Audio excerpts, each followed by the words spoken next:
जय श्री श्याम दोस्तों। अच्छे लोगों के साथ हमेशा बुरा क्यों होता है? गीता में श्री कृष्ण ने दिया है अर्जुन को इसका जवाब।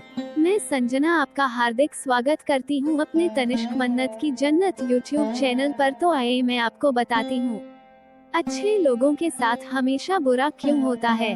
वहीं जो लोग बुरे कर्म करते हैं और अज्ञान की राह पर होते हैं वो खुशहाल दिखते हैं।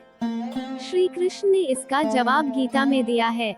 श्री कृष्ण ने अर्जुन से कहा, पार्थ मैं तुम्हें एक कथा सुनाता हूँ, उसे सुनकर तुम समझ जाओगे कि हर प्राणी को उसके कर्म के हिसाब से ही फल मिलता है।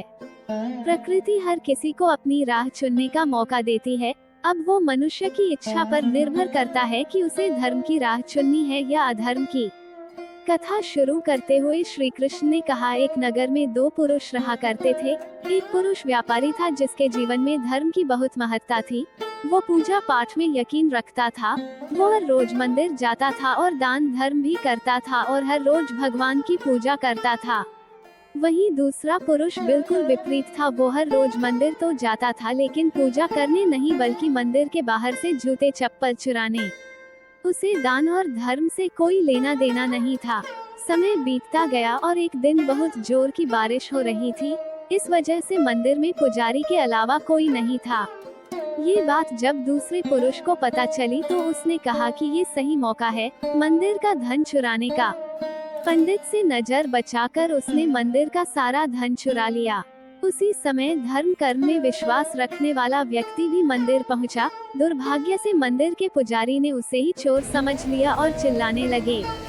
वहां लोग एकत्र हो गए और उसे बहुत मारा। किसी तरह वो बचते बचाते वहां से निकला तो दुर्भाग्य ने उसका साथ वहां भी नहीं छोड़ा।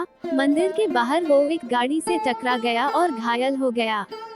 फिर वो व्यापारी लंगड़ाते हुए घर जाने लगा तो रास्ते में उसकी मुलाकात उस पुरुष से हुई जिसने मंदिर से धन चुराया था। उसने कहा, आज तो मेरी किस्मत चमक गई, एक साथ इतना सारा धन मिल गया। ये सब देखकर उसे बहुत बुरा लगा और उसने अपने घर से भगवान की सारी तस्वीरें निकाल दी। कुछ सालों बाद दोनों की पुरुषों की मृत्यु हो गई। मरने के बाद जब दोनों यमराज की सभा में पहुंचे और भले पुरुष ने दूसरे व्यक्ति को देखा तो उसे बहुत गुस्सा आया। उसने क्रोधित होकर यमराज से पूछ ही लिया, मैं तो हमेशा अच्छे कर्म करता था, दान में विश्वास रखता था, उसके बदले जीवन भर मुझे अपमान और दर्द ही मिला और इस व्यक्ति को नोटों से भरी पोटली। आखिर ऐसा भेदभाव क्यों? इस पर यमराज ने कहा, पुत्र तुम गलत समझ रहे हो। जिस दिन तुम्हारी गाड़ी से टक्कर हुई थी वो दिन तुम्हारे जीवन का आखिरी दिन था, परंतु तुम्हारे अच्छे कर्मों की वजह से तुम्हारी मौत सिर्फ एक छोटी सी चोट में बदल गई। तुम इस दुष्ट व्यक्ति के बारे में जानना चाहते हो? दरअसल इसके भाग्य में राजयोग था, मगर इसके कुकर्मों और अधर्म की वजह से वो सिर्फ एक छोटी सी धन की पोटली में बदल गया। कथा सुनाने के बाद श्री कृष्ण अर्जुन से कहते हैं, पार्थ क्या अब तुम्हें तुम्हारे सवाल का जवाब मिल गया? ऐसा सोचना कि भगवान तुम्हारे कर्मों को नजरअंदाज कर रहे हैं, ये बिल्कुल भी सत्य नहीं है। भगवान हमें कब क्या किस रूप में दे रहा है मनुष्य को समझ में नहीं आता है। मगर आप अच्छे कर्म करते रहें तो भगवान की कृपा हमेशा बनी रहती है। इसलिए अपने अच्छे कर्मों को बदलना नहीं चाहिए, क्योंकि उसका फल हमें इसी जीवन में मिलता है।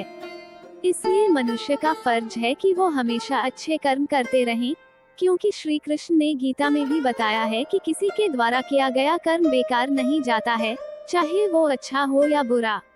आपको यह वीडियो कैसी लगी प्लीज कमेंट बॉक्स में जाकर मुझे बताएं। अगर आपको यह वीडियो पसंद आई है और मेरी वीडियो को लाइक करना मत भूलिएगा। प्लीज मेरे चैनल को सब्सक्राइब करें और बेल आइकन को क्लिक करें। धन्यवाद।